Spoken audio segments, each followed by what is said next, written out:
Hey everyone, welcome back to my channel. And इस video में हम स्टार्ट कर रहे हैं कम्युनिकेशन का टॉपिक। पेपर नंबर 1 जो आपका यूजीसी नेट होता है उसका पेपर 1 है, कॉमन जनरल पेपर होता है। उसमें आपको पता होगा कि 10 यूनिट है। टीचिंग का हमने नियरली ऑलमोस्ट कंप्लीट कर लिया है और अब हम स्टार्ट करें कम्युनिकेशन को। तो कम्युनिकेशन का जो टॉपिक है, जो इसका एक सब टॉपिक हम बोल सकते हैं पेपर आता है, कम्युनिकेशन से भी आपके 10 नंबर आते हैं। तो सबसे पहले बात तो ये है कि जब आप नेट की प्रिपरेशन कर रहे हो कि आपको इतना कन्फ्यूजन नहीं होना चाहिए कि कहाँ से नंबर खींचने हैं, क्योंकि पेपर बहुत मतलब टफ होता है। क्योंकि ये बोलेंगे कि टफ होता है अगर आप, और मेनली इंग्लिश के लिए है, तब तो आप ये सोच लो कि पेपर 2 को इतना इम्पोर्टेंस ना दे के आप पेपर 1 पे फोकस ज़्यादा करो। क्योंकि पेपर 2 का जो एरिया है बहुत वास्ट है। अगर आप अपना 100% भी दे दोगे तभी भी पता चलेगा कि बहुत सारे एरिया हैं जो छूट गए हैं पेपर 2 में। लेकिन वहीं पे अगर पेपर 1 की बात करें तो पेपर 1 में क्या है, आपके पास 10 यूनिट है और 10 यूनिट में से आपको पता है कि हर यूनिट में से आपको 10 नंबर मिल जाएंगे अगर आपका पूरा पूरा पेपर ठीक हो गया। मतलब कि आपको सिर्फ 5 क्वेश्चन प्रिपेयर करने हैं। उस तरीके से पढ़ाई करो कि हाँ ठीक है, ये एक यूनिट है कम्युनिकेशन, अगर एक यूनिट है तो कम्युनिकेशन से मेरे नंबर कहीं नहीं जाने चाहिए। इस तरीके से प्रिपरेशन करना, गारंटी है कि आपका पेपर 1 अगर अच्छा गया तो गारंटी है कि आपका नेट आराम से निकल जाता है।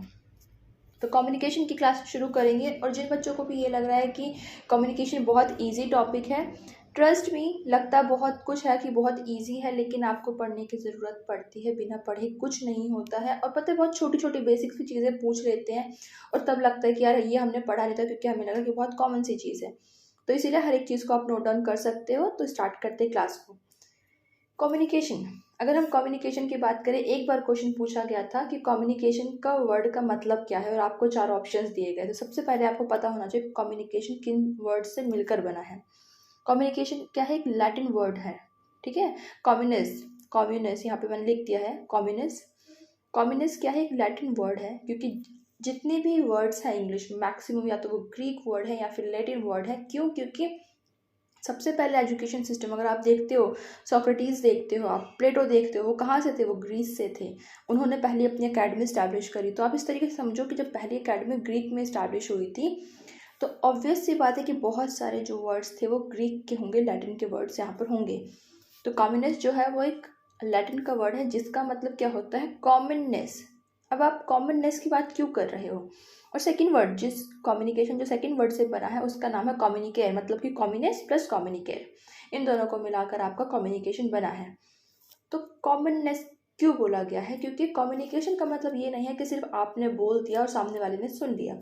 कम्युनिकेशन का मतलब है कि एक ऐसा प्रोसेस जहाँ पे कोई भी कॉमन आइडिया है जो सामने वाले को समझ आ जाए। क्या मैंने कहा कि समझ आ जाए? तो मेन कम्युनिकेशन का मुद्दा क्या होता है कि सामने वाले को चीज़ें समझ में भी आनी चाहिए। ऐसा नहीं है कि यू आर सेइंग समथिंग लेकिन सामने वाले को चीज़ें समझ में नहीं आ रही हैं, तो वो सिर्फ बैबलिंग हो जाएगा।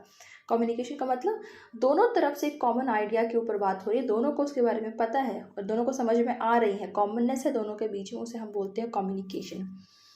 कम्युनिकेशन की कुछ कैरेक्टरिस्टिक्स है जो कि हम इस वीडियो में करेंगे। नेक्स्ट टू नेक्स्ट वीडियो में हम जो भी करते रहेंगे, आगे के सारे टॉपिक इसमें कवर हो जाएंगे। नियरली आपकी 10 वीडियो के आसपास ही बनेगा, उससे ज़्यादा नहीं बनेगा। अब कैरेक्टरिस्टिक्स मतलब कि कम्युनिकेशन की कुछ विशेषताएं भी होंगी। और जो भी बच्चे हिंदी में पढ़ रहे हैं कोई प्रॉब्लम नहीं है, क्योंकि आपको मेन मुद्दा पता होना चाहिए कि क्या समझाया जा रहा है। और पेपर में ऑप्शन होता है, आप हिंदी और इंग्लिश दोनों को सेलेक्ट कर सकते हो कि अगर आपको लगता है क्वेश्चन इंग्लिश में समझ में नहीं आ रहा है तो वहाँ टच करके उसे हिंदी में भी चेंज कर सकते हो। कैरेक्टरिस्टिक्स की बात करें कि कम्युनिकेशन की कुछ विशेषताएं भी होंगी, तो सबसे पहली चीज़ क्या है कि ये 2 वे प्रोसेस है। जैसे मैंने बोला कि कम्युनिकेशन क्या है, 2 वे प्रोसेस है। मतलब आपने कुछ बोला अपने दोस्त को और आपके दोस्त ने भी आपको कुछ बोला। अगर सिर्फ आप बोल रहे हो, सिर्फ आप बोल रहे हो, तो वो कम्युनिकेशन नहीं होगा, वो मोनोलॉग हो जाएगा, ठीक है। या तो वो मोनोलॉग हो जाएगा या फिर वो हो सकता है कि कोई डायलॉग सिर्फ एक पर्सन का हो जाए, लेकिन वो कम्युनिकेशन नहीं होगा। क्योंकि कम्युनिकेशन 2 वे प्रोसेस है, मतलब कि दोनों आपस में बातचीत को करेंगे। सेकेंड, इसकी जो आइडिया है, जो कैरेक्टरिस्टिक है, जो विशेषता है, वो ये है कि कॉमन लैंग्वेज। कॉमन लैंग्वेज में कम्युनिकेशन होता है मैक्सिमम टाइम में, मतलब कि बेस लैंग्वेज होती है जो दोनों को आए। क्योंकि कम्युनिकेशन का मतलब क्या होता है, अंडरस्टैंडिंग को क्रिएट करना। कम्युनिकेशन हो रहा है आपके और मेरे बीच में भी, ठीक है। मैं कुछ बोल रही हूँ, आपको कुछ चीज़ समझ में आ रही है। फॉर एग्जाम्पल मैं अभी कोई ऐसी लैंग्वेज बोलने लग जाऊँ, फॉर एग्जाम्पल जैसे मुझे तेलुगु नहीं आती, तमिल नहीं आती, ऐसे बहुत बड़ी लैंग्वेज है जो मुझे नहीं आती। अगर सामने वाला कोई पर्सन वो लैंग्वेज बोल रहा है, उस लैंग्वेज में बोल रहा है, तो मुझे समझ में नहीं आएगा, तो वो कोई कम्युनिकेशन नहीं हो, क्योंकि मुझे समझ में ही नहीं आ रहा है। और हमने क्या बात करी, कम्युनिकेशन का मतलब क्या है कि समझ में आना ज़रूरी है, ये नहीं कि सिर्फ आप बोले जा रहे हो, समझ में आना ज़रूरी हो जाता है।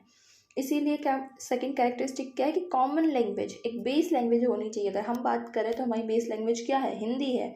हम हिंदी में कम्युनिकेट कर रहे हैं, आप सबको हिंदी आती है, मुझे हिंदी आती है, हम जो बात कर रहे हैं, जो मैं बोल रही हूँ, आपको समझ में आ रही है, एक अंडरस्टैंडिंग क्रिएट हो रही है।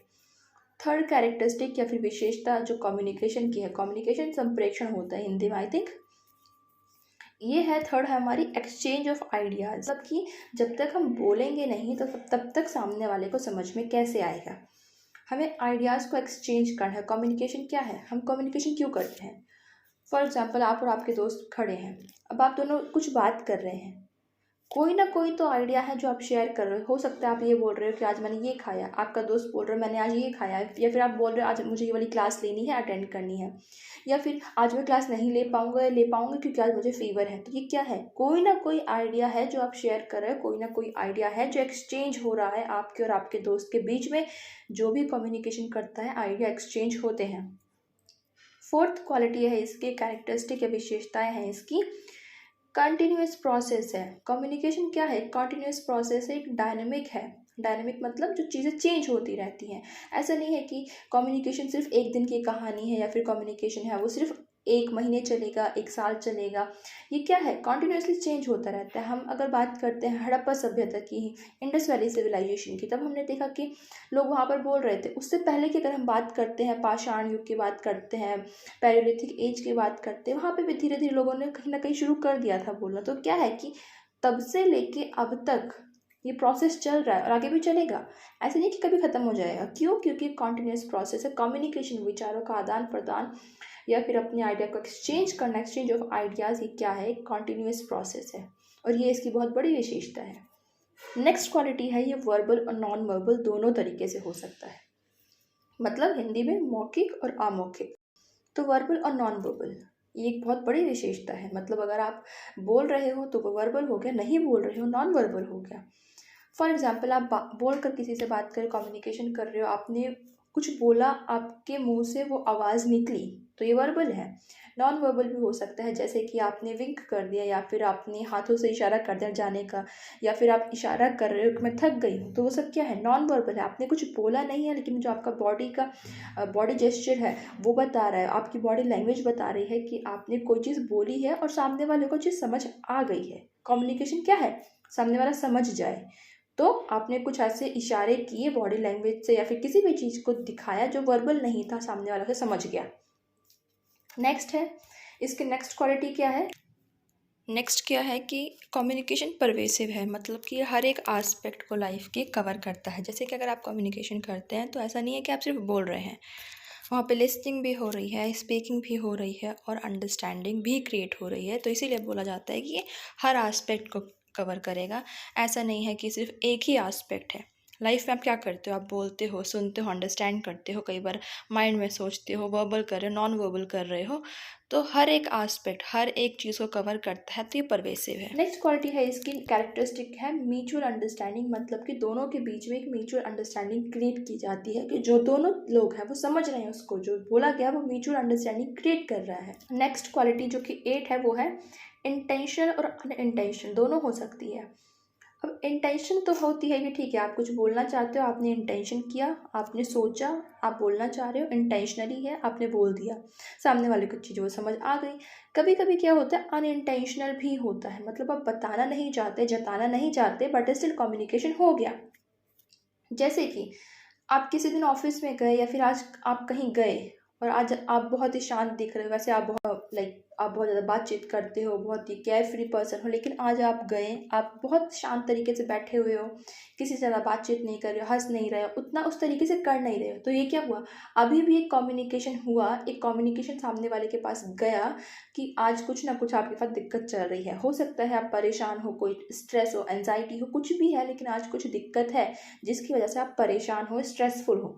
तो ये भी एक कम्युनिकेशन है। कभी कभी क्या होता है, कभी कभी क्या छोड़ो इसे, कभी कभी नहीं, ऑलमोस्ट बहुत बार होता है। आप किसी लड़की को देखते हो, आप बोल देते हो कि ये जो लड़की है वो हिंदू है और ये मुस्लिम है। किस तरीके से हो सकता है? वो जो उसने हिजाब पहना हुआ है, वो जो उसने ब्लैक कलर की ड्रेस पहनी हुई है, उसको देख के। कम्युनिकेशन कोई करना नहीं चाह रहा था, लेकिन क्या वो अनइंटेंशनली हो गया।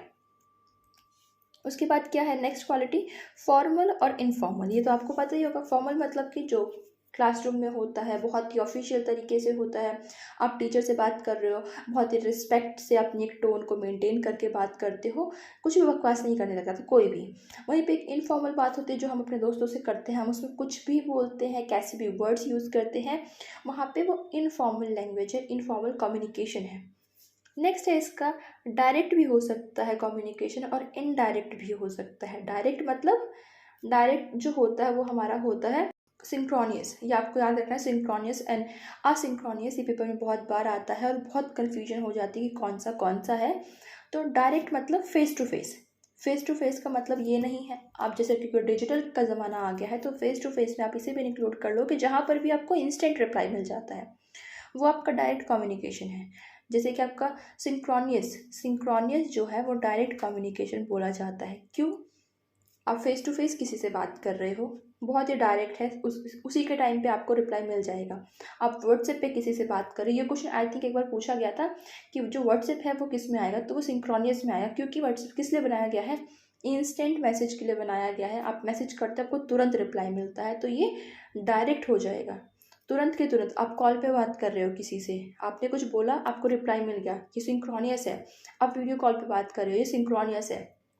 वहीं पे इनडायरेक्ट है, मतलब कि किसी मीडियम के थ्रू, ठीक है, किसी मीडियम के थ्रू जहाँ पर आपको जो रिप्लाई है वो थोड़ा देर से मिलेगा, उसे हम बोलते हैं असिंक्रोनियस। जैसे कि आपने मेल किया, अब आपने मेल किया, सामने वाला पर्सन उस मेल को पढ़ेगा और हो सकता है वो अभी ना भी पढ़े, बाद में कभी पढ़े तब आपको रिप्लाई करे। अब आप बोलोगे कि व्हाट्सएप पे भी तो ऐसा ही है कि हो सकता है वो मैसेज ना पढ़े, लेकिन व्हाट्सएप को सिंक्रोनियस की कैटेगरी में डाला गया है।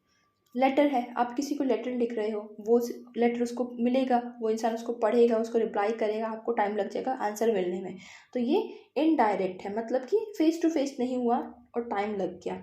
अगली हम बात करते हैं कैरेक्टरिस्टिक, यहाँ पे कंप्लीट होती है। अब हम बात करते हैं कि इसका एक पूरा पैटर्न है, कम्युनिकेशन किस तरीके से होता है, इसका एक पूरा पैटर्न है। वैसे तो इसमें काफ़ी सारे पैटर्न आगे हमें मिलेंगे, मॉडल्स हमें मिलेंगे, लेकिन एक बेसिक सा पैटर्न है जो कि स्टार्ट हो जाता है आपके सेंडर से। जैसे कि अगर लगा लीजिए मैं सेंडर हूँ, मुझे कोई मैसेज भेजना है, तो मैं सेंडर हूँ, मेरे माइंड में एक आइडिया आया कि मुझे कुछ बताना है, तो सेकंड क्या हो गया? आइडिया है।